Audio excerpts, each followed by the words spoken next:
Welcome my dear friends.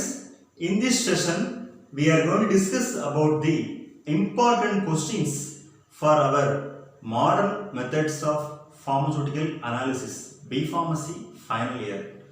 The modern methods of pharmaceutical analysis syllabus, it has been categorized into 4 different ways. Those are spectroscopic techniques, chromatographic techniques, quality assurance techniques, electrometric titration. Now, I have interested to share my knowledge with the important questions.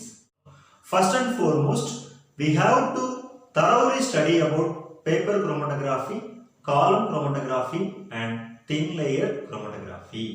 Hereafter, we have to thoroughly know about the HPLC and HPTLC with its instrumentation, principle and applications. We have to concentrate about chromatography techniques in these 5 topics only.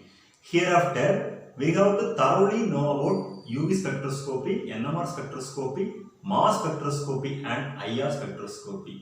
If we are feeling very difficult to study all the instrumentation in spectroscopic techniques, means just we have to know the basic principle, important applications and its instrumentation diagram in thorough manner. Now, in spectroscopy, Beers-Lambert's law is most important. Then, samples handling in IR spectroscopy. Then, electron spin resonance, that is 5 mark question. Radio immunoassay, that is 5 mark question, important. Then, Bragg's law in X-ray diffraction spectroscopy. Spin-spin splitting or spin-spin coupling in nuclear magnetic resonance spectroscopy. Next, mass spectroscopy instrumentation. Then after that, just we are coming to quality control department, means ISO, GLP, TQM. These are the most important. In modern methods of pharmaceutical analysis, just we have to know all the diagrams, any 5 applications from each and every technique, then the basic principle is enough. Hereafter, the important question will be DME, dropping mercury electrode. These are the most important topics in modern methods of pharmaceutical analysis. All the best wishes. Thank you very much. நண்பர்கள் அனைவருக்கும் வணக்கம். இன்னைக்கு நம்மளுடைய செஷன்ல MMPA subject, அதாவது modern methods of pharmaceutical analysisல என்னென்ன important topics, அதாவது university எக்ஸாமினேஷனுக்கு use ஆகிற மாதிரி ஒரு 20 இம்பார்ட்டன்ட் கொஸ்டின்ஸ் மட்டும் பார்க்கலாம். அதாவது நம்மளுடைய MMPA டாபிக்கை வந்து நம்மளுடைய சிலபஸை மொத்தம் 5 விதமா பிரிச்சுக்கிறாங்க. அதுல வந்து ஃபர்ஸ்ட் என்னன்னு பார்த்தோம் அப்படின்னா, நமக்கு இம்பார்ட்டன்ட் ஆகிறது செப்பரேஷன் டெக்னிக்ஸ். இதுல வந்து குரோமட்டோகிராஃபி எல்லாமே வரும். அதுக்கு அடுத்து ஸ்பெக்ட்ரோஸ்கோபிக் டெக்னிக்ஸ், இதுல வந்து ஸ்பெக்ட்ரோஸ்கோபிக் டெக்னிக்ஸ் மெத்தட்ஸ் எல்லாமே வரும். இது வந்து 2 சாப்டரா இருக்குது நமக்கு. அதுக்கு அடுத்து குவாலிட்டி அசூரன்ஸ் ஒரு டாபிக் இருக்குது, சரியா? அதுக்கு அடுத்து எலக்ட்ரோமெட்ரிக் டைட்ரேஷன். இப்பொழுது நமக்கு இதுல என்னென்ன டாபிக்ஸ்லாம் இம்பார்ட்டன்ட், எந்த கொஸ்டின்ஸ்லாம் படிச்சா ஈஸியா மார்க்ஸ் ஸ்கோர் பண்ணலாம் அப்படிங்கறத நம்ம வந்து பார்க்கலாம். இதுல வந்து ஃபர்ஸ்ட் நமக்கு ஈஸியான டாபிக்னு சொன்னோம் அப்படின்னா குரோமட்டோகிராஃபியும் ஸ்பெக்ட்ரோஸ்கோப்பியும் சொல்லலாம். ஏன் அப்படின்னா நம்ம ஆல்ரெடி ஃபார்மகாக்னசில, அதாவது அட்வான்ஸ்டு ஃபார்மகாக்னசில வந்து நம்ம குரோமட்டோகிராஃபி, ஸ்பெக்ட்ரோஸ்கோபி எல்லாமே படிச்சிருக்கிறோம், ஓகேவா? ஸோ இதுல வந்து பேப்பர் குரோமட்டோகிராஃபி, காலம் குரோமட்டோகிராஃபி, தின் லேயர் குரோமட்டோகிராஃபி, இந்த 3 டாபிக்கை நம்ம வந்து ஃபுல்லா அப்படியே படிச்சிடும் டாப் டு பாட்டம். ஏன்னா நம்ம வந்து ஃபார்மசூட்டிக்கல் அனாலிசிஸ் ப்ராக்டிகல்ஸ்லையும் அட்வான்ஸ்டு ஃபார்மகாக்னசிஸ் ப்ராக்டிகல்ஸ்லையும் இதை செய்திருக்கோம்.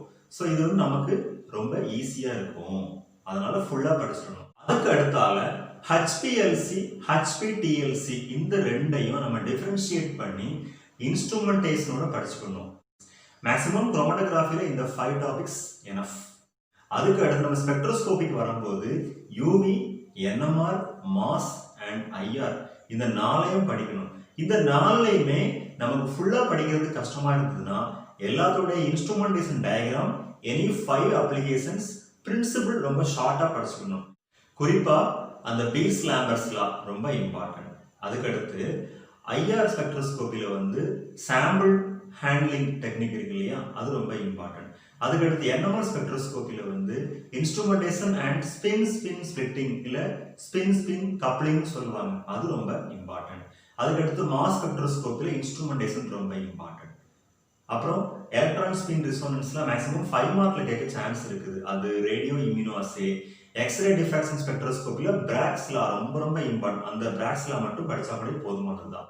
அதுக்கப்புறம் நம்ம குவாலிட்டி கண்ட்ரோல் டாபிக் வந்தோம் அப்படின்னா ஐஎஸ்ஓவை பத்தி ஓரளவு படிச்சுடணும், டிக்யூஎம் பத்தி ஓரளவு படிச்சுக்கணும், அதாவது டோட்டல் குவாலிட்டி மேனேஜ்மெண்ட், தென் ஜிஎல்பியை பத்தி படிச்சுக்கணும். சுருக்கமா சொல்லணும்னா பார்மசூட்டிக்கல் அனாலிசிஸை பொறுத்த மட்டும் நம்ம எல்லா டாபிக்ஸ்ல உள்ள எல்லா இன்ஸ்ட்ருமெண்டேஷன் டயக்ராம் ரொம்ப ரொம்ப இம்பார்ட்டன்ட். அதுக்கு அடுத்து எனி 5 அப்ளிகேஷன்ஸ், அதோட ஷார்ட் பிரின்சிபிள்ஸ், அதை மட்டும் மேக்ஸிமம் படிச்சா you can get more than 60 marks out of 100. DME dropping mercury electrode ஒரு டாபிக் இருக்கும், அது ரொம்ப இம்பார்ட்டன்ட் கொஸ்டின். இவ்வளவுதான் மாடர்ன் மெத்தட்ஸ் ஆஃப் பார்மசூட்டிக்கல் அனாலிசிஸ்ல உள்ள important questions. So all the best my dear friends. Thank you.